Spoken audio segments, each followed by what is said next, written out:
балалармен тенниске баратын болдық. Бармайсың, жан қуасың ба? Қалай бармайсың? Вот бармайсың. Ыдыс жуып тастайын, үйге барып. Бармайсың. 15 минуттан кейін. Жуып тастайын, пол жуып тастайын, тамақ жасап тастайын, үйдің бәрін жинап тастайын, генеральный уборка жасап тастайын. Жан, барайыншы. Бармайсың. Болды ғой, вайым бітті ғой, өшірдің ғой. Точно өшірдің ғой. Жан, бүгін қандай тамақ жасайын, жасап қойын ба қандай? Қосып, болып бітті. Таңғы 5-ден қан. Үйден зорға дегенде сан. Играй. Сейчас, короче, вот это, помнишь, да?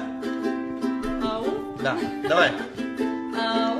Выкатывается двору, Ау. вид имеет, будь здоров.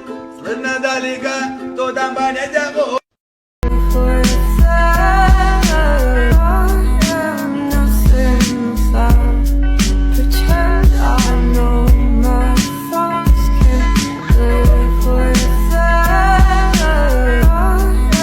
Жан, тағы да мұрын тазаламағансың ба? Кет жыла. Эй, бері қара бұл қап-қара Шымкент көшедегі жара бара бар, шет ет, как будто